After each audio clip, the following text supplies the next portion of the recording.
Welcome back to WRPL. It's the podcast where we talk about all the things we are watching, reading, playing, and listening to. My name's Ben. And I'm Steve. Howdy, Steve. Howdy do. It's the last day of America before we jump into a terrible world for 4 years. Ladies, get your red dresses on. It's the Handmaid's Tale. Yeah, it's going to be bad news, but we're not really here for that. Let's roll. All right, we're going to start off. Is this our first podcast? Yeah. The second one, right? Yeah, second episode of the new year. Okay. 13. All right. Not too bad. All right. You said I needed to change up how I just roll. So try something else. That's a 5.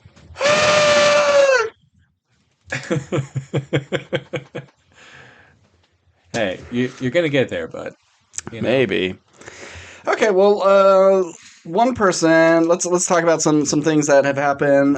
Someone escaped the future hellscape. David Lynch died. Yeah. R.I.P. Died at 78. I thought he was much older than that. He just kind of has an old man face and beautiful hair and a silly voice. I was never a big fan of David Lynch. I mean, I appreciate that he just goes for what he cares about. Yeah, he's got his own style. Yeah, the only thing, it seems like Dune was the only sort of major release. Yeah, it's like he had tons of things, but they were all his ideas, and Dune was an established property. Mulholland Drive is probably the big one. That's probably his most that or Lost Highway are probably his those are his big 90s one, but Elephant Man and with the baby Eraserhead. Right, Those are Elephant Man that's his prestige. Anybody could watch it and understand it. And then Eraserhead was that weird little thing that everybody raved about. I fucking hate Eraserhead. I've never seen either of them. It's gross. It's annoying. But Elephant Man, that movie is pretty fucking sweet. I really do like that one. But R.I.P. I loved you on the Cleveland show as the bartender of that bar. I loved you as John Ford in that one scene from The Fablemans at the very end. I wish, not that I wish, but I've heard so much great stuff about Twin Peaks. I don't know if it would hold up in today's age, but there's part of me that I'd like to check it out just because I know it's been the catalyst for so many ideas of shows that I've enjoyed. Yeah. Where Twin Peaks is kind of this legendary television show, but it was just before my time. I was too young to ingest it. So. Yeah, not for me. I'm not a big fan. Let's see. Let's get on to. We had 2 new trailers that I'd want to talk about. Daredevil: Born Again. That's the first one I thought you were going to bring up. All right, pretty cool trailer. I like that they're not holding back. It doesn't look like they are pulling their punches. It looks just Is that a pun? Pulling their punches. Yeah, because the whole thing was just well, it's not One Punch Man or something. No, I just meant because the trailer's clearly violent. They were like, oh, they're going to Disney-fy it and not make it violent. They're like, no, if I said if they turned a blind eye to the violence, then that works. That would be good. But everyone's back. We got Karen, we got Foggy, we got Wilson Fisk, his Vanessa. Yeah, Vanessa. The Punisher. The Punisher, and even Bullseye is back. Yeah. So what's his name His name's Poindexter something. I don't know. He's got a real silly name. I don't remember. Yeah, everyone's back, and it looks cool. Yep. It's they had to scrap everything before, and thank God that they did. Sometimes it feels like meddling when they do things like that, but from the leaks that have come out that he wouldn't even suit up until episode 4. Karen and Foggy weren't even in it. The Winter Soldier was going to be in the original treatment, and it just didn't sound as good. But maybe this sucks. I don't know, but it looks cool. Yeah, I as someone who kind of shits on Marvel on this podcast a little bit, even though I've enjoyed Marvel immensely for the most part. This is the first time a TV show for them. I'm like, okay, I'm definitely going to check this one out. Because it's been a while since I've watched a Marvel show. I thought I was going to jump into Loki Season 2 because I really enjoyed Loki Season 1. And I was like, you know what? I don't care. But Daredevil Season 1 and 2, really enjoyed. I'll jump into 3. This is 4. There was 3 seasons of Daredevil on Netflix. Fine. I watched 3 seasons of Daredevil. I can't wait for number 4. Thank you. The other trailer was the Until Dawn trailer. Okay. You were talking shit about it. I was saying this was one of my more anticipated things of the year, but how do you do this when it's a whole choose your own adventure sort of video game? How do you translate that into a movie? And I think this is a good happy medium, even though it's more of a Groundhog Day sort of time loop, doing this same thing over and over again, but some situations change. I don't know. I think this looks pretty fun. It may be shit, but I think it looks good. I mean, I get it. Like Until Dawn could have had, it has a bunch of different endings. It's a game where choices matter, but I think this trailer is just Until Dawn in name alone, and the concept is like loosely like works as a kind of a idea of the game. But like, it's not like in the game you die and then you start over and make new choices. No. I mean, you could, but you start from the very beginning. Yeah. I think I would have much rather have seen them do an adaptation of the game and just decide this is a story we want to tell, and like maybe do some twists or something interesting that the game never put together. Like tell an original story, but with all the same pieces. Like have the same characters, not the same actors because they're all like 50 now. Yeah. But do that, or just set it in the dark, what is it called? Dark anthology universe, but that doesn't really work because it's kind of like just the games. Mm-hmm. But this is just, to me it looks like someone wrote a script where someone dies over and over again until they can make it until the morning time or whatever, because, darkness is scary, light isn't. And they were just like, how do we put a franchise on this because we can't sell this shit? We'll make it an Until Dawn movie. I don't know if that's what happened, but that's what it feels like to me. And also, it just looks like every generic young people in a haunted house and someone's out to kill a movie or whatever. We all said that about Cabin in the Woods. Oh, it's another movie about people in a cabin and look how that turned out. Yes, but that was done intentionally. Yeah, and I think this invokes that more than just being a generic horror movie, because the game is a bunch of generic horror things. You got the thing in the woods, the creepy old man, the saw traps. Like you had everything all put into one. So I think this is the best happy medium you could possibly get. I get what you're saying. From a storytelling point, it allows you to do a lot more. And I think the Cabin in the Woods comparison is a decent argument. I didn't think of it that way, so I'll give you that.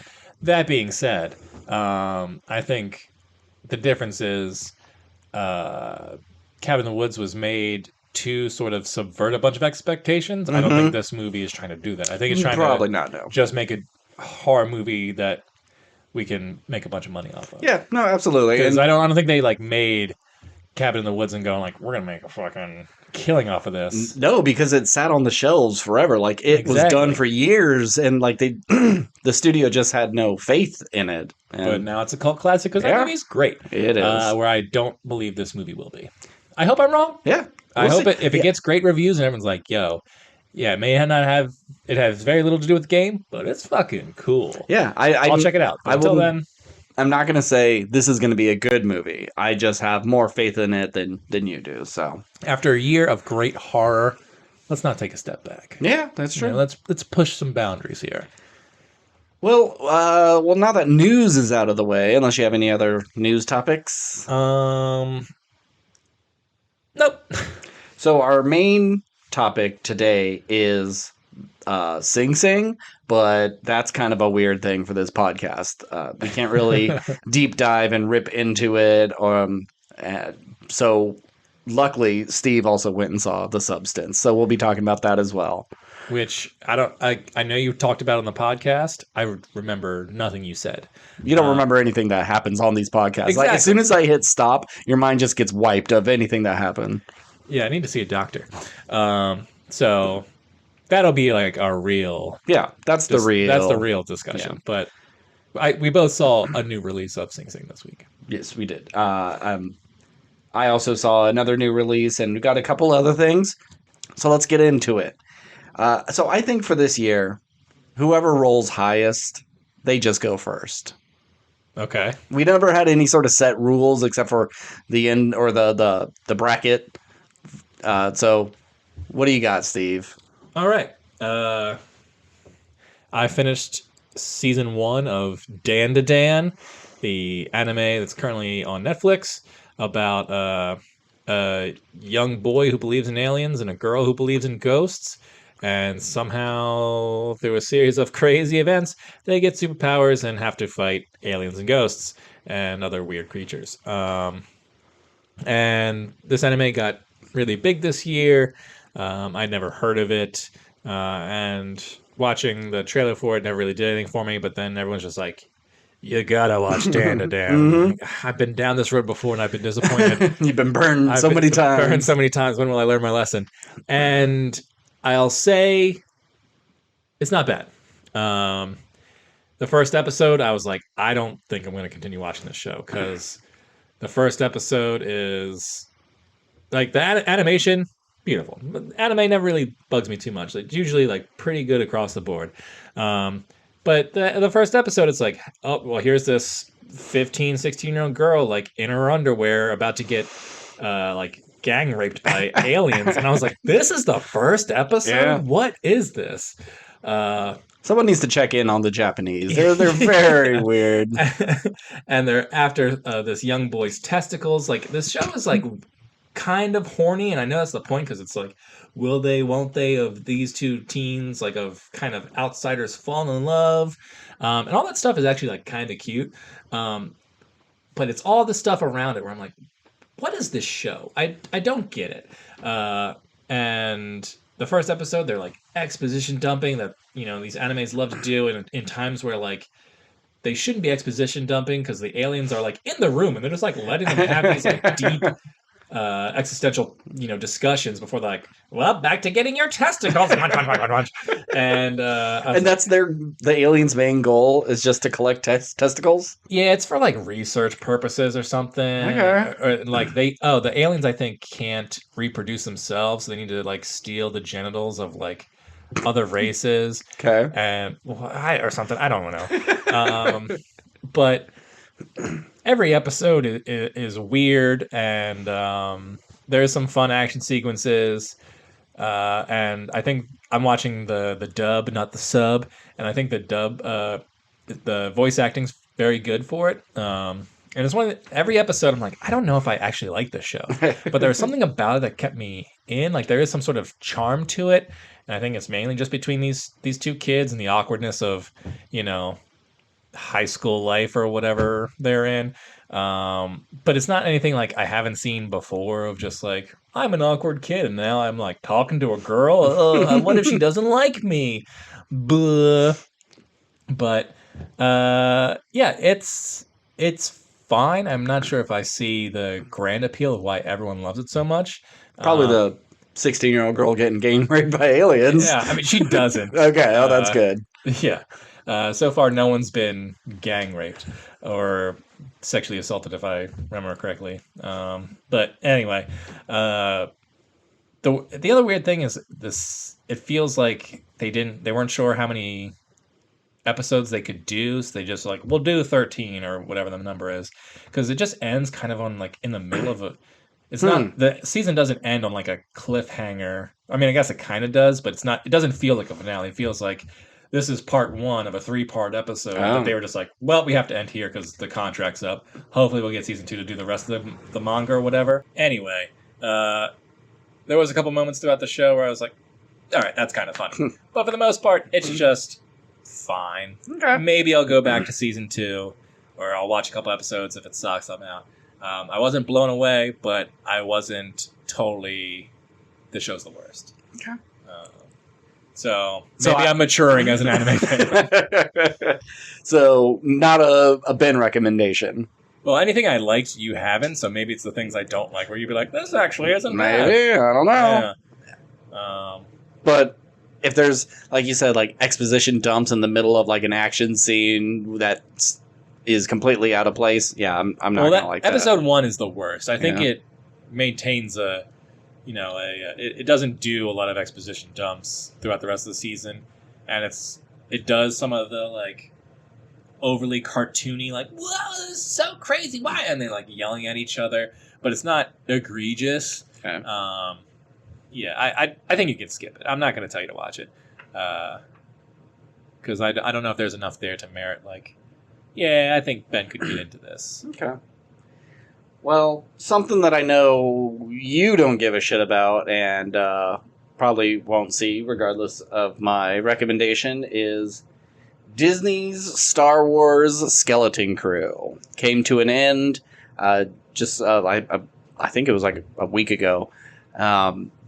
Now, Disney has not had a good track record with television shows. They're either like beloved, like Mandalorian or Andor, or they're kind of jumped on and hated. Even the stuff that's considered like it's fine, it's mid, it's right in the middle, people seem to hate on it regardless. I think Mandalorian 1 and 2 and Andor are the only ones where the consensus is these are great. Some people love Acolyte, some people hated it, and this is the least viewed Star Wars series so far. But this is one of the best. It's absolutely 100% very good. With a little asterisk on it saying they needed 10 more minutes of the final episode. Okay. They don't wrap it up. It's like, we save the day, we do the thing, we stop the bad guy. But we don't see the bad guy get caught. We don't see him even like run away into the woods. We don't see the police force cleaning up the disasters from this huge battle and the kids winning medals for their bravery or anything. It's kind of like, okay, we blew up the ship and credits. It's just, what the hell? You need just a little bit more. But the journey to get there is a whole lot of fun. I really like all the characters. Now, I'm not a big fan of children, and these child actors can be a little grating at times, but it's part of their character. You just kind of all precocious. Not all, but some are definitely precocious. But I'd say the highlight is Jude Law. He's a great villain. He's a non-Jedi Force user. He was someone that, like, as a kid, he like came from nothing, yada yada, and a Jedi found him and was like, "Oh, you have potential," and started training him on her own. And then Order 66 happened, and so he didn't really get to learn much. He can, push things and pull things. He could use the Force, and but he's not like Darth Vader stopping a ship from taking off in light speed. But it's enough to trick people. It's enough to become a pirate and use it to your advantage. And do any of these other droids you're looking for? He doesn't do any Jedi mind tricks. No, okay. It's mostly just kind of pull the blaster to me, pull the lightsaber to me, and so a quick synopsis is just these kids are on a planet. And there's a protective barrier around it. They don't know what's going on in the rest of the world because this is actually a mint for the Republic. They make all the fucking money.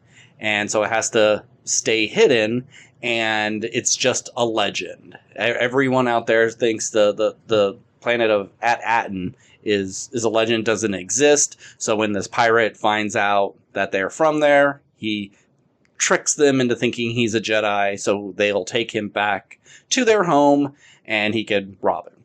It's as simple as that. There's other things that goes on, but it's a fun show. If you like if you want Goonies in space with a lightsaber, that's what this is. So thumbs up for me.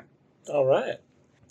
Do any of the kids have one of those classic sort of punky kid names that, like, there's always that one kid in the crew named like Snart or something like that? Well, it's I know they all have like alien names. There's Star Wars, so it's like Wim, like WIM is the main kid. Oh god, I don't remember anyone's names, but no one's name is like Barf or nothing like that. Oh, that's a missed opportunity. There should have been someone named like, Boogerbot or something like that. But it's like, it's not because he, is a robot that shoots boogers, but it just happens to be B00GR or something. No, like they do have their ship captain, who is voiced by Nick Frost, who is like peg leg, missing an eye, talks in that pirate voice, and his name is S no I think you might have SM told me this. SM33. So it's Smee, Smee, like yeah. from Peter Pan.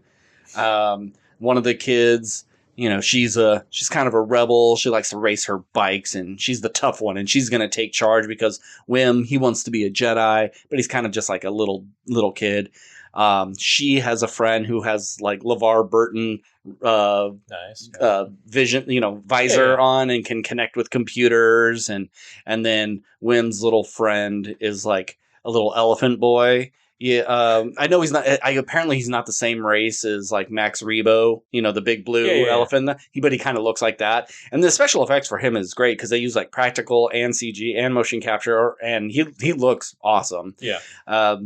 And everybody looks awesome. There's a lot of different monster characters and fun spaceships and good action sequences. It's just an all around good time. I want to know, you hear all these horror stories, especially what we'll talk about later. All these, people, these actors who, I sat in a makeup chair for 5 hours putting on these prosthetics.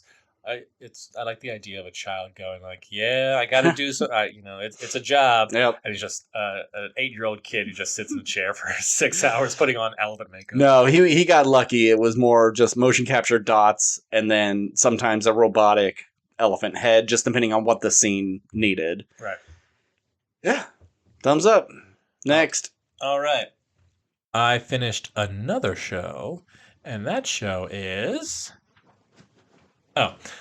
season 1 of A Man on the Inside. Oh, Michael okay, Schur, new show starring Ted Danson. You've finished it long before I did. Yep. Knocked it out real quick. Yeah, it's only 8 episodes, about 30 minutes apiece. The first 2 episodes, I was like, there's some jokes in here that are like pretty decent, but I wasn't sure if I'd be super into it. But by the end, man, what a ride! Yeah. What a beautiful show. Fuck you, Michael Schur, for continuously making me cry. Just knows where to find the right emotion and just dig in. Yeah, because feel this thing. It's nowhere near as funny as his other shows. No. And while it is like an ensemble, because the whole cast is pretty good, it really is just the Ted Danson show. Because I think a lot of the other residents don't really get a ton of. So for anyone who doesn't know, A Man on the Inside is Ted Danson is a widower who takes a job as sort of a private detective, or helping a private detective infiltrate an old folks retirement community to find the stolen necklace of a client. And hilarity ensues. And it's just this sweet show where he bonds with these old people who, like, some people, their child doesn't really talk to them anymore, or they're starting to get dementia, or 2 of the residents are like on and off again, and been divorced, and one has cancer. It's just all the problems that old people deal with regularly, who kind of get swept on the rug. And this is him showing them like empathy and kindness, and like there's more to life even when you're in your 60s, 70s, and 80s. But also it's him dealing with the trauma of his wife dying from Alzheimer's, and seeing some of these people start to develop that, and then go into the neighborhood, which is their Alzheimer's care unit. And then reconnecting with his daughter. Who, like, they didn't really talk about the mom after death. Yeah. And it's not nearly as funny. I don't know if it's necessarily as heartwarming, or it's not definitely not as existential, is that the word, as like The Good Place. Sure. But it did make me cry a couple times, because it's just all these sweet old people who are just like looking for friends, or if they're losing their memories, and just like spoil him giving her the dog that his wife had to Gladys, who was like couldn't remember anyone anymore, and just him sitting there at the party with her, and just like, oh my god. I'm just like, my wife is just like sobbing, and I'm over here trying to like play it cool, because it's such a beautiful show. And I never thought much of Ted Danson, because it's like, I know he was on Cheers, and then if you told me he didn't act for 30 years, 40 years, I'd be like, yeah, that makes sense. He made 3 Men and a Baby. Oh, don't forget about that. Because I didn't grow up with Ted Danson. Yeah. I didn't see much of Ted Danson. I know he's more of like a TV actor guy. And then he did The Good Place, and now he's like, back in the game or whatever. Mhm. So I was like, I don't know if Ted Danson is like that good of an actor, but man, his like final scene with his daughter, I was like, oh wow, Ted Danson's really good in this. Yeah. Um, I think Ted Danson's great. I wish some of the other people in the community got to shine more. But Stephanie Beatrice is as the cute, Yeah. like caring director of the community. She's really good. Yeah, it was hard knowing her as Rosa Yeah.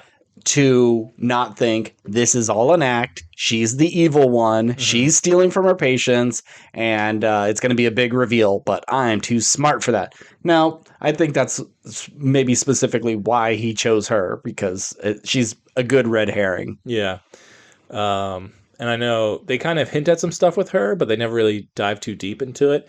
But I think I could see next season if she's in it in whatever capacity. I was like, there's going to be an episode that's like all about her that's just going to like break our hearts or something. Why did she get into this field? Yeah. And So yeah.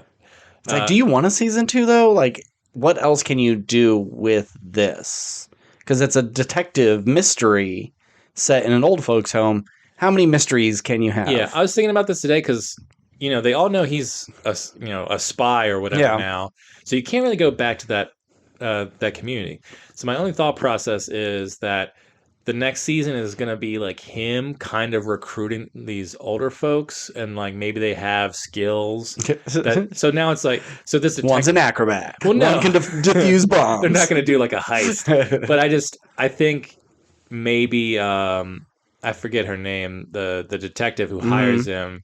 It's like, oh, her specialty is using old people to infiltrate, because no one would suspect them and all that, and so she's just like giving these old people jobs as like, oh, you're all gonna work on my team to like take down whatever case I have, and it'll all be like some silly case. They're not gonna like solve a triple homicide or something. Sure, it'll all be elder. That's what they have.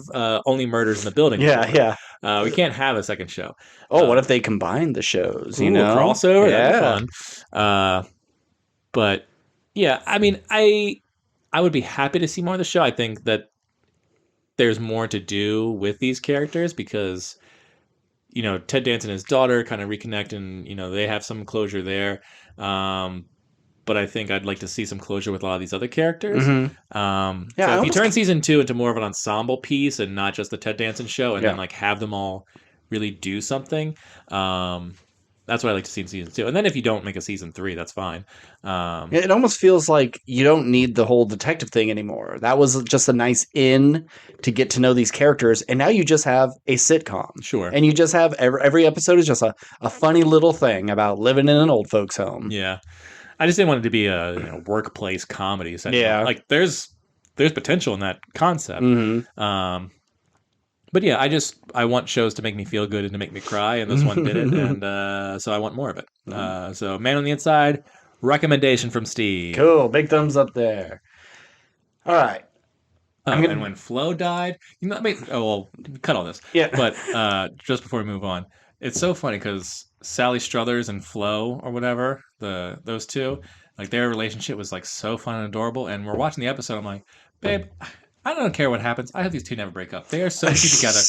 The next scene, it was like, oh, she's dead. Oh my god! Holy shit! And it comes out of nowhere. I couldn't believe it. Like, hey, let's buy this big massaging chair, and it's like, oh, what kind of silly things? She's gonna get trapped in it. It's massaging too much. Now her muscles are too weak. She can't stand. Nope, dead. Yeah, it's like that's midway through the season or so. It's like, oh, that's what you do at the end of the season to really like bring in a heartbreak. But nope, it just happens all of a sudden, and. I don't know if I've ever seen Sally Struthers in anything. The only thing I remember her from South Park. Yeah. And then just her crying over her dead best friend. I was like, oh my God, like Sally Struthers is great. Yeah. Anyway, moving on. And a surprise death will appear later in another thing that we both watched. So I'll do 2 real quick. Because I'm done. You're done with everything? Yep, okay. Other than the main 2. All right, cool. So Silo, season 2. It's done now. It's great. Maybe better than season 1? No. Okay. But it's still very, very good. It's different enough from the book that it keeps you guessing. I thought we would get a whole other season before some of the things that happened in the final episode would happen. So they cut out some stuff. They're switching things around. So which some is of the stuff from book 3 is in this. No. This Oh. is everything's just been book 1. Season 1 Oh. is the first half of book 1. I see. And I thought season 2 would be the second half, and it more or less is. But the way it was like, well, we haven't gotten to this yet, and we're almost done with the season. Are they going to split up the second half of the book into season 3? But that's not the case. I think they're just kind of skipping by some of unnecessary things. So I wouldn't say it's as good. But it's still very good. My biggest complaints is Juliet is not. We don't see her as much as like in season 1. She's the main character, and everything is around her. But now that she has been separated, I don't want to be too spoilery. You'd have to jump back and forth between a lot of different characters. And there are some episodes she's not in it until like the final scene. And like, no, I love this character. I want more of it. But it's still very good. The last 10 minutes is if you have not read the books, is really sort of a, what the fuck? Where did this come from? This is so bizarre. So it'll be interesting to see how season 3 is, because I don't think just a crossover with Fallout. I mean, it of all the shows it could, that would work. I wouldn't be surprised if we don't see any of these characters for season 3, because book 2 is the origin of the silo. Oh, okay. So I don't know if they're going to try to do this like time jumping back and forth. I think that wouldn't make the most sense. It would, because you have to bring back the faces people know. Sure, but it's like it ends with a cliffhanger with Juliet and everybody, and so I think making people wait an entire season just to see what happens there would piss them off. But I almost kind of want that. I think that'd be kind of fun to just, hey, this is a completely different show, and you're just gonna have to trust us. Go with this ride, because I think book 2 you can boil it down to one season. I don't think they need to split it up, but they're very good at fleshing things out, so maybe they will. I just don't know if we need to stretch every little bit of this story out. Gotcha. But that came to an end, so I'll see you in another 2 years. I mean, you'll see me next week, I hope. Not you, my Silo friends. Gotcha. But then, smart of Apple, one thing's done, another thing's starting. Severance season 2 is back. I think it's been 4 years since Severance season 1. That's ridiculous. Like, this is a show that takes place mainly in like cubicles with a very simple set. I don't see how it took this long. I'm liking it so far, but I'm also very disappointed. There's a thing that happens at the end of season 1 where you go, ooh, that's going to be interesting when they come back. And then this starts off with, well, that thing that happened was 5 months ago, and now we're moving on. And it's like they reference it. It's like, no, but I wanted to experience it and see it happen. And I'm sure we will get that as the season goes on, but it just felt like such a tease. I really wanted to jump right into the exact second that we left off, and they don't do that. So I was a little pissed off about that. Severance premiered on February 18th, 2022. Oh, 2022. So it's just shy of 3 years. 3 years, okay. Still ridiculous. Why does everything have to take so goddamn long? Let's see, what else did I... Oh yeah, new release, Wolfman. I mean, it's not a surprise, but you were right to skip it. The movie that they've been shoving down our throats before every single movie for the past 2 months. And around this time last year, the last Blumhouse movie we had was Night Swim. And so, I guess January is just the Blumhouse turd dumping ground. Now I don't want to call it a turd. It's not the worst thing I've seen. It's fine. Yeah, but I have issues. I didn't like The Invisible Man as much as you, but Invisible Man's sweet. But I recognized some of the merits of Invisible Man. There's some cool stuff in that movie. So when it was like the director of that, or writer and director of that, I think. Yeah. There was like, okay, maybe there's a fun take on the Wolfman here, but the trailer doesn't make me believe that it is. Yeah. So what's your thought? So it's there's a lot to say. This is supposed to be part of that dark universe, like Invisible Man.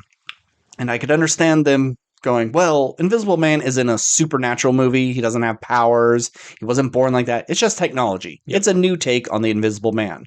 Well, this is not your typical werewolf movie. This is a wolf man movie. So you don't get a full werewolf transformation. You get that hybrid look, and it's ugly. And he doesn't look cool. He looks stupid.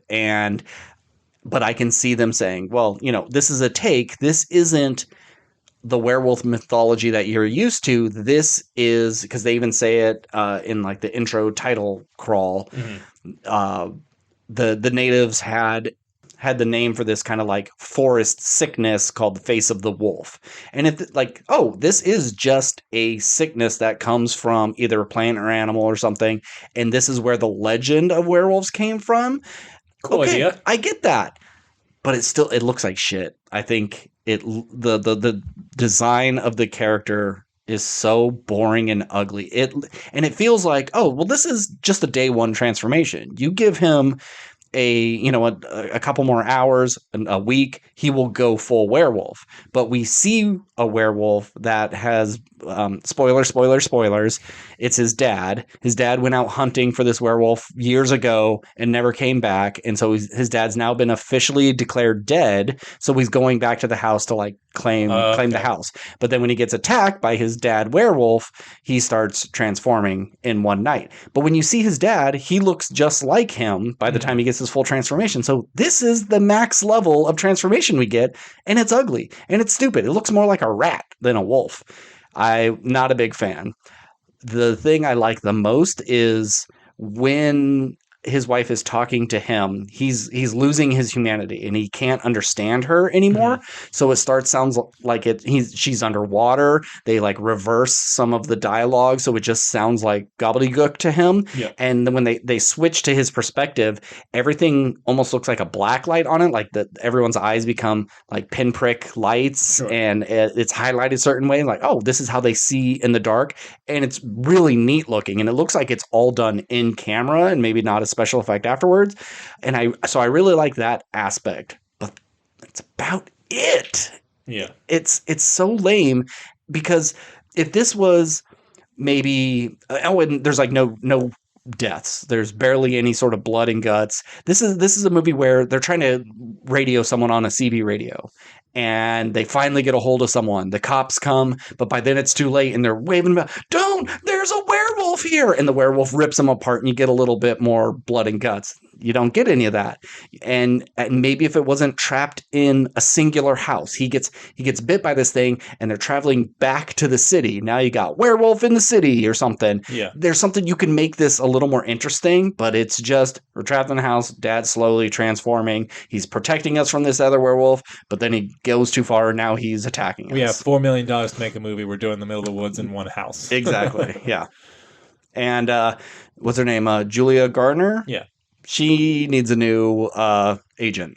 She had this stinker, Apartment 7A, which was like a Rosemary's Baby prequel. I did not watch it because it looked bad, and apparently it is bad. And then last year it was like Royale Hotel or Hotel Royale. It's like her and another girl. They're in the Australian outback. They're bartenders at this place. They're trying to earn money, and then maybe they're the bar patrons are a little too handsy, and they don't like being told no, and they're going to terrorize them. And that was not very good. She needs to find something, because post Ozark, she hasn't done anything that's been impressive. Won an Emmy for Ozark too. I know, and it's weird hearing her talk without that accent. She really needs that twang. Without it, I don't know, she's kind of boring. So I'm going to say thumbs down. First thumbs down, new release of the year. Glad I skipped it. Yeah.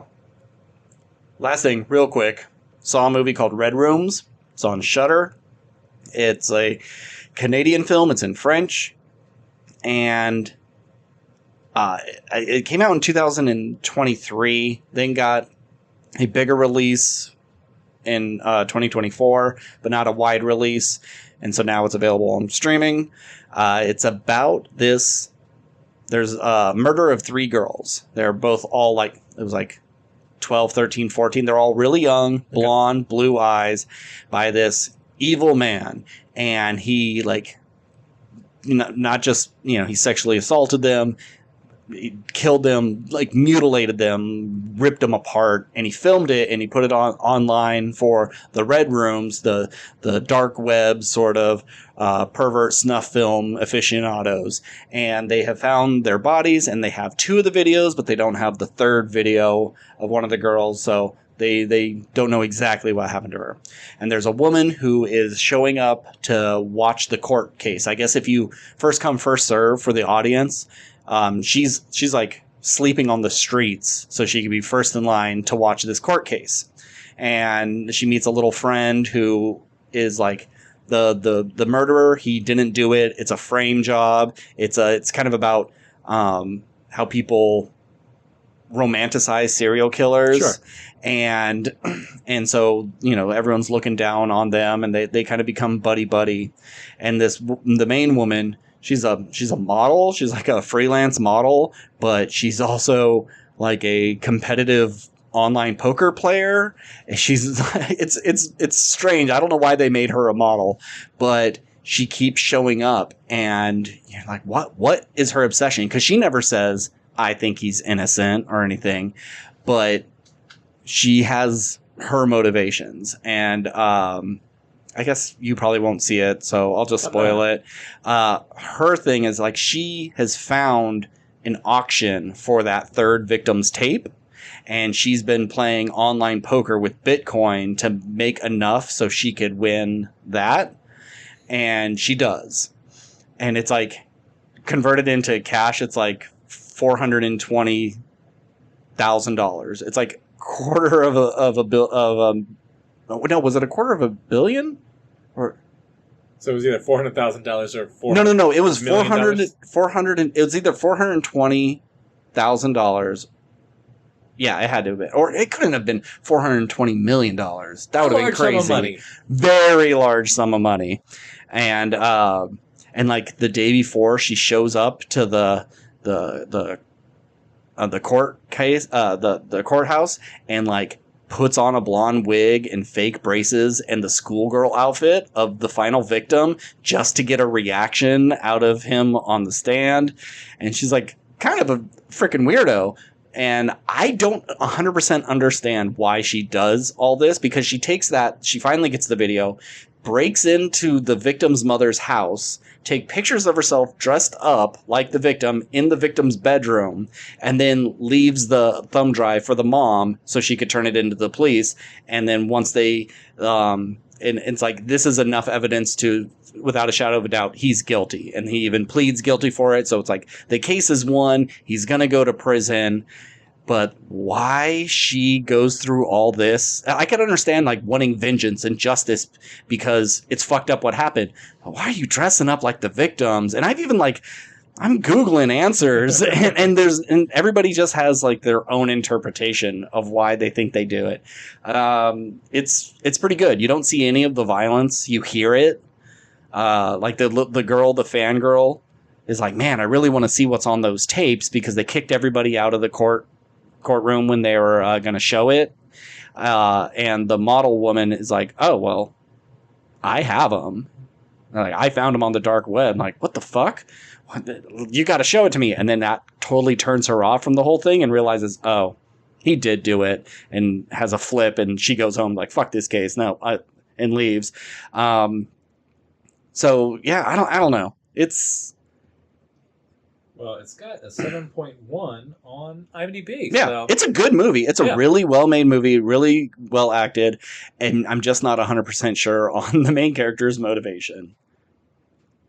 But still, it was good, I wasn't going to, and I probably still won't, but from a concept and the way you described it, I was like, that actually sounds kind of good. It's pretty cool. We love a good courtroom drama on this podcast. Yeah, and it doesn't focus too much on the courtroom stuff, but you're definitely there for part of it. It's more of her kind of making a friend, someone who can maybe see things from her perspective, and then her Does it have kind of like a promising young woman vibe to it? Or? Almost, but at least I feel like you understand her motivation Sure, a whole lot more. That's like the driving force. Where this is, you don't understand the motivation till the very end, and even when you get there, you're still not 100%. So it's like you're left in the dark for a lot of it. Gotcha. So let's get to our main topics. Our first one probably will be a real quick talk. Sing Sing, a movie from A24 that A24 doesn't seem to really want to promote at all. They'll shove tons of other things down your throat, but I only know about this movie from like TikTok and people making their top 10 of the year, and this being on a lot of people's list. Otherwise, I wouldn't know that this existed. Yeah, I was listening to a podcast kind of talk about that, how they didn't really promote this movie at all, and I think it is a intentional ploy of we're going to release it in minimal theaters to sort of like, gain whatever sort of like early buzz for it. That's going to disappear, and then we're going to push it real late into January for that like final Oscar push. Mm-hmm.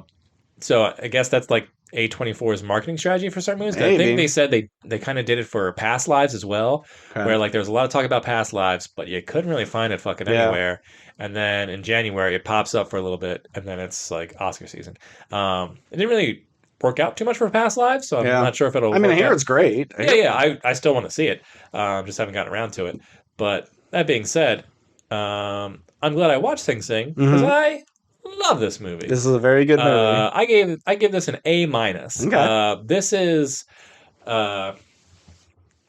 it's just a beautiful like kind of gem that I can see most people not seeing, but this would be the kind of movie that I think would gain a following if Blockbuster was still around. Mm-hmm. It would have like maybe an interesting cover. Someone's like, "Oh yeah, I've heard of Sing Sing," and then you just pick it up, and then you're a 17-year-old boy watching this and like, "Oh wow, filmmaking!" Yeah.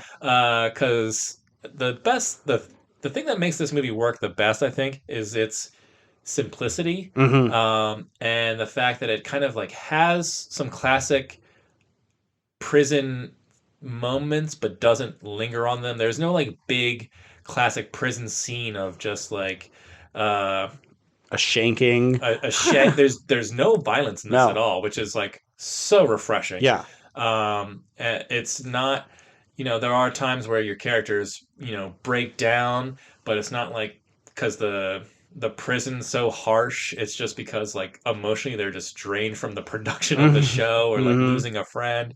You have like the hardened character who's just like, oh, he's gonna like ruin this thing, or he's gonna do something bad, and how are they gonna pull out of the show? But it's like, nope, he just kind of like learns to grow as a human being, and it's great. I love seeing someone who doesn't want to participate because, oh man, this stuff's gay, this stuff's corny, this stuff is cheesy, I can't let my guard down and be vulnerable, and then by the end they're fucking killing it on stage.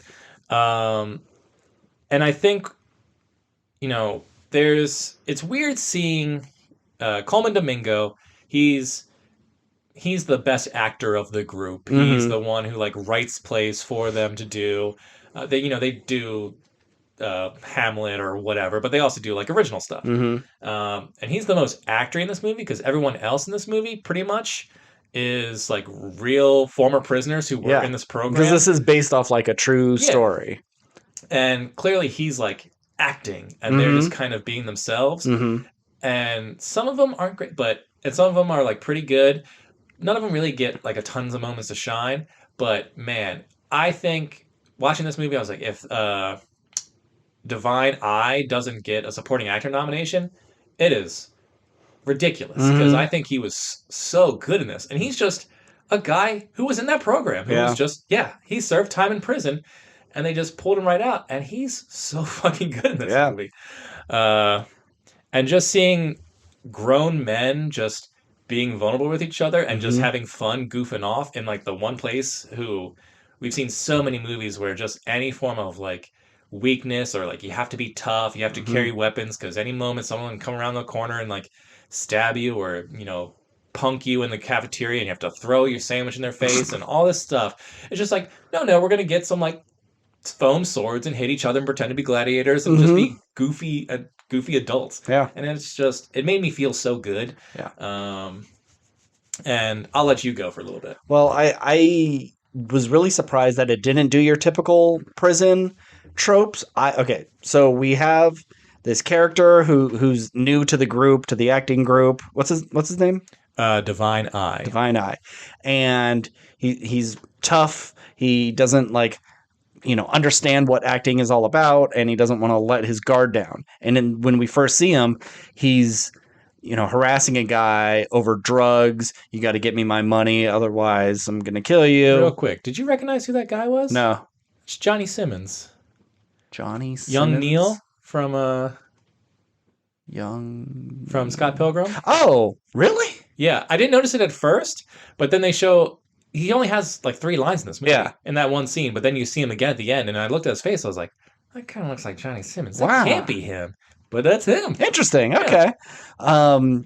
And he's making threats at him, and as he is softening up, and because he has like breakdowns of not wanting to participate, and is he going to ruin this whole thing? Oh no, he's actually doing a good job.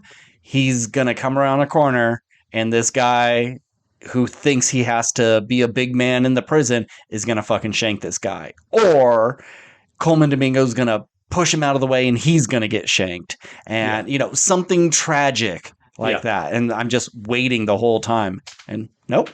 Completely subverted my expectations of what a movie does in this sort of situation, and I'm so thankful of it because we always go on IMDb afterwards and look at trivia and everything, and they do have the breakdown of like violence, foul language, sex, drug use, and it's like green is none and red is extreme. Yeah, and it was nice saying like, he had some harsh language or whatever, but the violence was green. Like, this is just a nice, wholesome movie. It's a nice, tight hour 45. And I feel like I got everything I needed from the characters. Like, sometimes you watch movies, and usually movies are so long, but you're like, I just wish they spent a little bit more time with this. Yeah. And I didn't really feel that. I think we got everything we were supposed to get. We do have a character who dies like halfway through the production. Mike, who is Coleman Domingo's best friend in the movie and in real life. Yeah. And that would have been he looked at Divine Eye the wrong way, so Divine Eye took him out. Yeah. Or we didn't know Mike was like actually doing drugs, or something, or we didn't know Divine he was Eye sick, sold drugs in prison. Divine Eye sold him some of that stuff, and it was Bad Batch, and it killed him, and Coleman Domingo could blame him. It was none of that. It was just like, nope, he had a brain aneurysm, and it was just an unfortunate thing that happened. It wasn't anyone's fault. But he is the only one of the only other actors in the movie. Yeah. Who I believe didn't spend time in prison. So he was just like this ray of sunshine in this group of kind of amateur actors. And then when you lose him, you're like, oh man, that's a real bummer. I really like that character.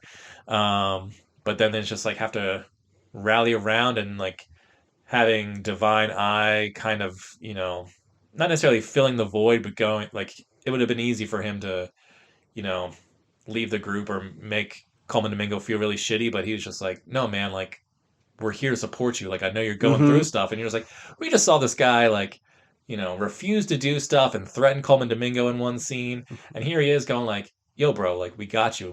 We're all in this together. You're oh, character development. It's so simple. Yeah. And then you have Coleman Domingo and his sense of depression and all this. Not being able to get out when he thought it was a slam dunk. He thought he was going to get out of prison. They said no. His best friend is dead. He's doing some dumb comedy show that involves Freddy Krueger and pirates and gladiators and time travel and just this utterly silly thing. But then just them sitting in the yard and going oh, we don't say the N-word here. We say beloved, and then have Divine Eye call him beloved. I was like, oh, not that this movie didn't make me cry, surprisingly, but I was just like, this is just beautiful stuff. I miss movies like this. Especially when it gets to the credits and you're seeing the actual performances that they put on. And I don't know, it just made me so warm and toasty inside my heart. Yeah, because this is the kind of thing, if I saw this play at like high school, I'd have been like, this is the dumbest Yeah. fucking thing I've ever seen. Yep. But just to hear like real inmates laugh along with how ridiculous this is, Mhm. and it's just the power of art. Yeah. And it's so wonderful. Like even in the worst place one of the worst places you can be on the planet, prison, where they can strip you of humanity, where you're away from your loved ones, when you have nothing and you feel like absolute shit because all your wrong choices, or sometimes in Divine G's case, which is another weird thing. You have a character named Divine G and Divine I, whatever. Yeah. But Divine G was genuinely innocent, and he still had to be here. Just seeing them come together and do something like fun and joyful that like this keeps us out of trouble. We put on like dresses and make silly shows, and it makes us feel good and just. I love this movie. It's great. Yeah. Would it have made everyone to see it? Would it have made your top 10 of last year? Yeah. I don't know if I don't know if I would have put it above Saturday Night. Even though I think it's a better film than Saturday Night. I just had a lot of fun in Saturday Night. Yeah. But I think Sing Sing is great. I think everyone should see it. Hopefully it's on all the streaming services or whatever. It's good stuff. Do you think it will win anything? Because I could see it just getting snubbed. I think it's too small under the radar. Yeah. I could see. I'm hoping at least. I think his name's like Clarence McClellan or something like that. He's Divine Eye. I would love to see him get an Oscar nomination. He's not going to win. No. But I'd maybe a best original screenplay or something. But I think those are the only two they would really have a shot of, which is a shame because I think this movie is great. And, obviously it's on everyone's top 10s, and I think AFI put it on their top 10 of the year. So it's not like it's going unrecognized. But I just love the idea of him winning and going up on stage and like, look what art can do. I was in prison. I don't know his story. It's like maybe he wanted to kill himself.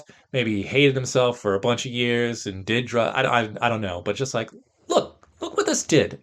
I did theater in prison, and now I'm an Oscar winner. Like, wouldn't you just like cry watching that? Yeah.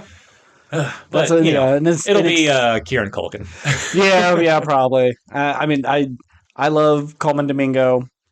Ever since I saw him on Fear the Walking Dead, it was like, who is this guy? He came out of nowhere for me. Looking at his IMDb, he's got like 50 some odd acting roles, but he really only got famous in the past like 3 years. Yeah, and it's like, man, Euphoria. Yeah. Once he hit Euphoria, I think he started getting on other people's radars. But yeah, he really elevated Fear the Walking Dead, this kind of garbage spin-off show of a zombie show, and that show was so much better for it. Like, at least they could always go back and like, yeah, you should check this out. You know that Coleman Domingo guy? He's in like every episode of this, so it's worth it. And it was funny when they're like doing their, walk around like you have a rock in your shoe, and they're like, walk around like you're a zombie, and like, hey, he was in a anywho, yeah, good shit. I'm glad I saw it. I went and saw Wolfman earlier in the day, and then went back home. I was like, what am I gonna do? Let's see, when is that Sing Sing playing? Starts in 5 minutes. Do I save it for it? Because I was gonna maybe save it and see it today, and I'm glad I didn't because the weather's shitty out. Like, fuck it, I'll just go see it. Thank God I did. Yeah, it's good stuff. So what would you give it? Oh, I also gave it an A-. Yeah, okay, great. It's a good one. It's not anything I don't think I'll rewatch. Yeah, I mean, I could see myself rewatching it, especially if it's someone's like, we're looking for something to watch and we're scrolling through it and it just comes on the queue or something. Like, sure. Oh yeah. If someone else was like, you should watch this. Oh, I really wanted to see this. Is it any good? And be like, okay, yeah, let's do it. But on my own, I don't think so. Well, let's get to our main topic. I'm very excited because I don't know how you will feel about The Substance. I know I talked about it a lot. It's your favorite movie of the year, correct? Second favorite. Number 2. Okay. It was hard to beat Mars Express. I love that that's shit. Right, that's right. But it's on a lot of people's favorite of the year. A movie that like really you would never think would get the sort of Oscar buzz that it is getting. Did it win a Golden Globe for anything? I'm not sure. Oh, Demi Demi Moore Moore. one. Yeah. So, for a weird, gross monster movie, I'm glad it's getting its praises. I talked about it months ago. I told you to go see it. You didn't. Luckily, it's back in theaters. So, what'd you think? Well, Ben, I hate this movie. Really? Yeah. Really? Yeah. No, don't get me wrong. This will be a controversial opinion because I think there's a lot of fucking film heads, film nerds who would be like, "No, you're just not getting the subtext of the actual material." If anybody doesn't I- get the subtext, it's It's main all text. text. It's all text. It is. They hit you over your head multiple times. If you don't get this movie, you're brain dead. So I get it, and I recognize there is some quality filmmaking happening here. This is not a poorly made movie, and it is an interesting concept that and a theme I can get behind. That being said, I felt like I was being assaulted this entire movie, and maybe it was just the theater I was in, but I don't even know where to begin with this movie, because one, yes, it is kind of gross. Let me say, sound design off the fucking charts. Just the thumping bass of the soundtrack. And then the shrimp eating. The shrimp eating is is in a movie filled with gross scenes is the grossest scene. Grossest scene, for sure. It's the close up of Dennis Quaid eating sloppy shrimp is awful. And the whole movie is mostly close ups. Like Margaret Qualley, she's good, but I felt like the camera was so zoomed in on her. I felt like I was inside her. Yeah. It was so gross. Mm-hmm. I mean, obviously it's all like butt shots and boob shots and whatever. Like she's not gross, but like how close we are, I felt dirty being there. Yeah. And I know it's like to represent the male gaze. I get it. And then Demi Moore and all of her like turning into this witch woman, that was all gross. Her like knee popping scene, I was ready to fucking throw up, and nothing bad happened. And this movie is absurd. It's hard to describe because it's kind of set in the 80s, but everyone has cell phones. Yeah. It's dark horror monster movie, but also like kind of a comedy because of how silly it is. It's Demi Moore, I think, she's going for it. Margaret Qualley's going for it. I don't think she's actually that good in this. She's not bad. I just don't know. I don't see the performance. Everyone's going like, this is. I think it's the scene of her going on a date with that guy from school and her scrubbing it off. That's probably the best scene in the movie because scene. It's, I would think, like the most relatable because everything else in this movie is just like absurdist and to the extreme. I think I was really into the first hour, like the first half of this movie. I was like, okay, I'm into this. Like, it's a cool idea. Like, where's this gonna go? And then what I realized this movie just keeps doing it just keeps going on and on and on. Like, so many scenes feel like they should have been over already, and they just keep going. Yep. And it's a lot. And even it's like it's almost 2.5 hours, and I was never bored or really like checking my phone or anything. But just to like fast forward to the big final scene. Great practical effects that looked incredible. Give it its flowers for that.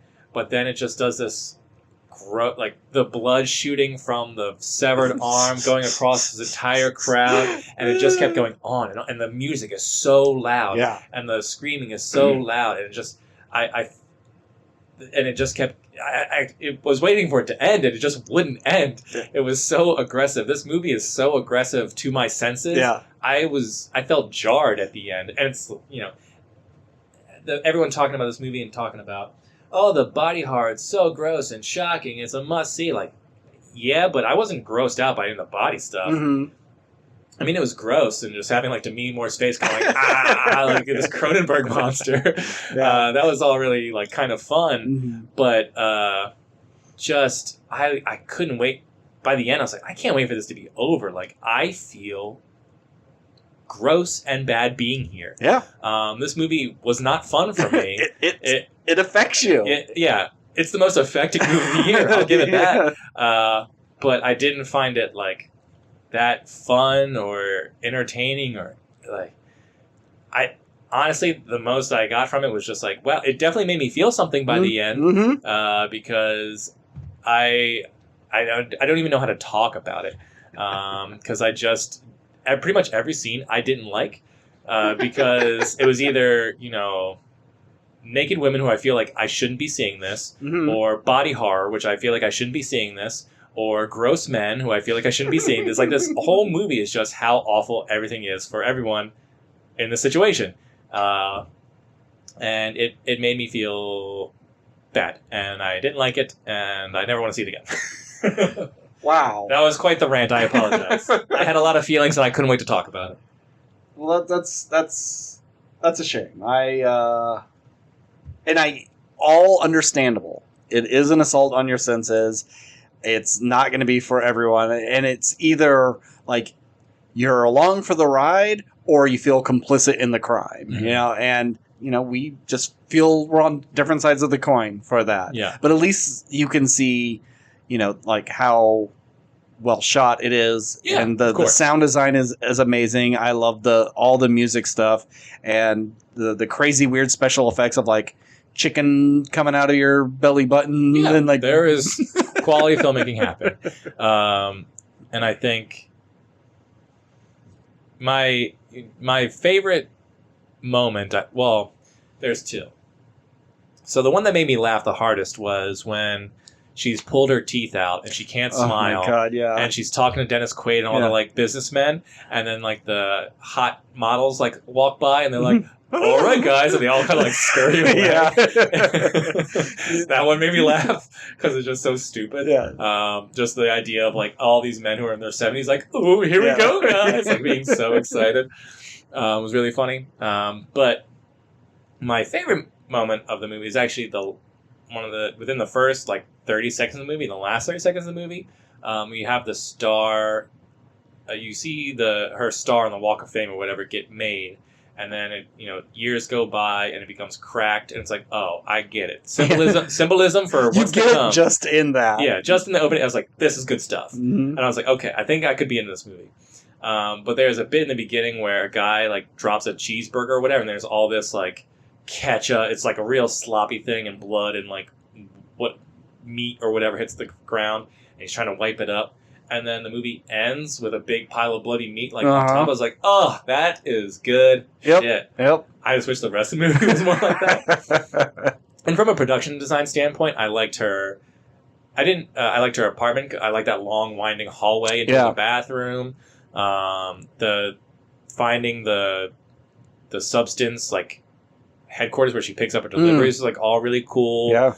I always like the idea of like finding a dingy place and then opening up a door and you're actually like in the most well-kept, beautiful, high-tech thing. Yeah. That's the dream, to find something like that. So there's like really, really great stuff in this. There's a great filmmaker here who knows what she's doing. It wasn't a movie for me. I'll let you borrow her other movie, Revenge. It's her first film, which also it's pretty gross and violent, but it's nothing like this. Yeah. And I'm going to give her credit because I feel like, a lot of, you don't see a lot of female filmmakers in general, but here's one who's doing stuff that has predominantly been like, well, female directors might not be into making these awful body horror, like exploding Peter Jackson bad tastes, Cronenberg monsters and stuff. It's like, oh no, or hypersexualize of women. Yeah. But I like that she was willing to go that route because she had something to say. It's very cool.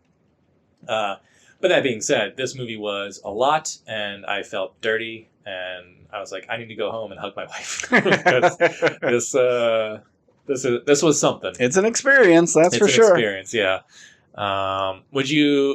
Would you take the substance? If you knew everyone adhered to the balance, would you go 50-50 with a hot younger version of yourself? It's hard for me because the hot younger version of myself isn't Margaret Qualley. I'm no Demi Moore. So, like, you cut me in half, and so it's like a 22-year-old. Okay, 22-year-old Ben is just as dorky as 16-year-old Ben. Sure. I don't have much to, like, gain in doing it. I'm not rich enough that I can take the time off from work. Like, it doesn't work for me because I'm just a Joe Schmo. Yeah. If I was a big superstar famous person and I had the money where I could take every other week off, Yeah. I probably would. But I'm also not that vain. I don't give a shit about fashion or my looks or anything like that. So probably not. Mm-hmm. Yeah. You?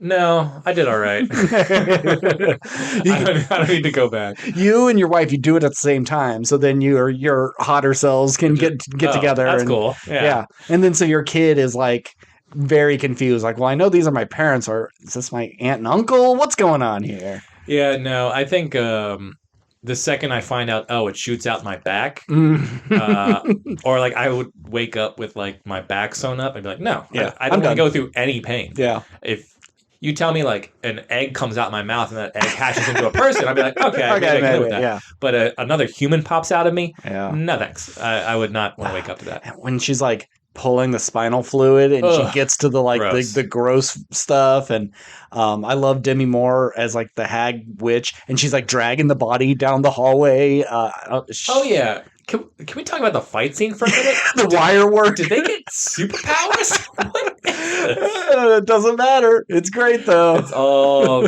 ridiculous. But it's not a movie where I'm like, that doesn't make any. I mean, it is, but you don't care. You can't go like, can you answer this? And like, well, you're not supposed to answer why she could kick her across the room and into the.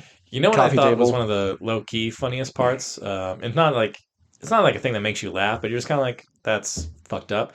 Is how they basically fired her from her show, and then they hired Margaret Qualley, and they just put a giant fucking billboard in front of her house. Yeah.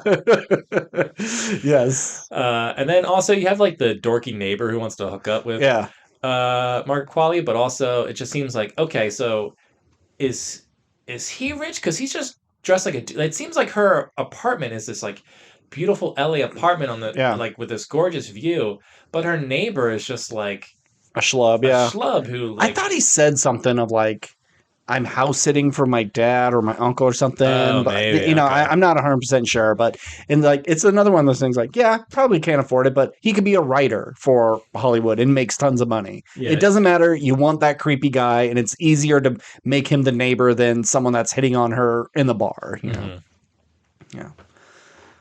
So yeah. Any final thoughts? C-, I guess. That's absurd. I know. It's one of those things like I want to give it higher marks because I do see its merit, but just because it look, I don't even know, like I can't even speak. Just from the experience. Because it's like a C is an average movie. This isn't an average movie. No. So you go, okay, I'll give it a B. And like, but I didn't like it enough as an above average movie. So maybe it's a C+. Yeah, but it's really good sound design and monster effects. So maybe a B-, but not. I can understand why you can't rate it. It was easy enough for me to rate it. Fine, you convinced me. C. Just right down the middle. That's disgusting. Yeah. That's worse than shrimp eating. Also, I really like the joke of her becoming the monster at the end and just gluing a picture of the Moore to her face. And everyone's just like, what are you doing? You gotta get on stage. Yeah, it's just so absolutely absurd. Yeah. But yeah, her pulling out her teeth and fingernails and stuff. I wanted to claw my eyes out. I don't know. When I got out of Sing Sing, I was meeting Nick to watch UFC, but I had a little bit of time to spare and I needed to get gas, so I wasn't rushing out. But the substance was right across the hall, and when I went in, it was the teeth pulling out scene, and I almost forgot how good the sound effects were of just the as it was coming out. absolutely disgusting. I'm like, ooh, I just bought this movie, or I pre-ordered it. I'm like, I can't wait for it to come. I'm gonna watch this again. If they don't make a slipcover where it's Demi Moore's back and you pop it out and then it's harder quality, okay, it's like, what are you doing? I know. You know? Nah, I mean, you'll have to wait for the super special edition steelbook re-release. Or, That's yeah, or, $50. like, it folds out from the middle or something. Oh yeah, the spine right down the middle, and you Yeah. open it up, and then okay, cool. Yeah, I wanted to like it as much as you, Ben. I tried. But Well, thank you for trying. You know, I know. 2 hours and 20 respect minutes. your reasons for liking it, and I respect the people who do like this movie. It's just not for me. Yeah. See. Okay. So. Well, next week, there's. I think the movie we'll talk about is Companion. Oh, is that That's next week? Okay. Yeah. So that looks good. There's also Dogman if you want to do a double feature. Oh, the animated thing? Yeah, I'm not seeing Dogman. No. But there's also Flight Risk.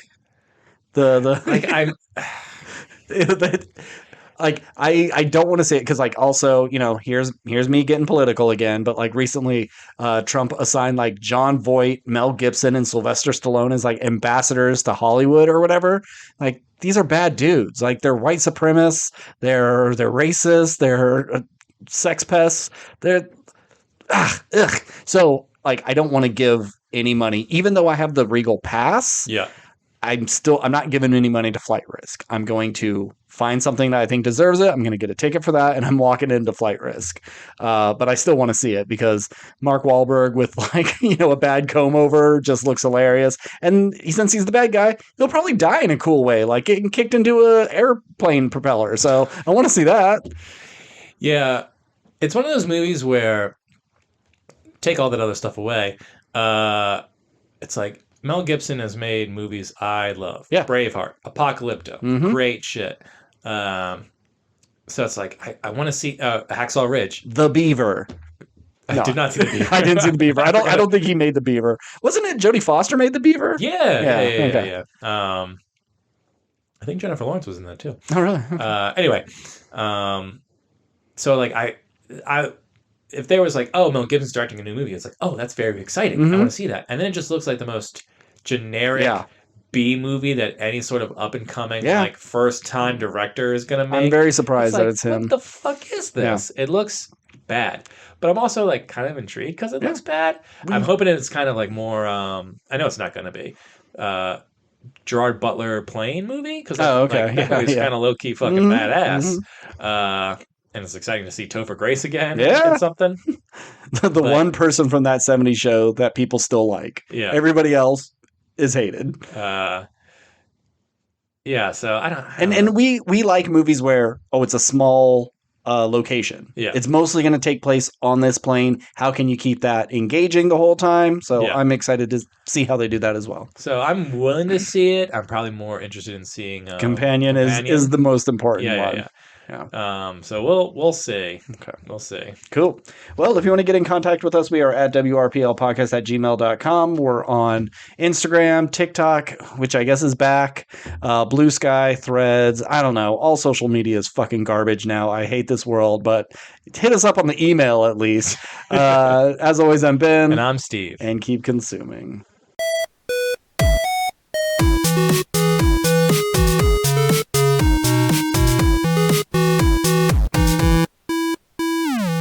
Well, back to getting your testicles.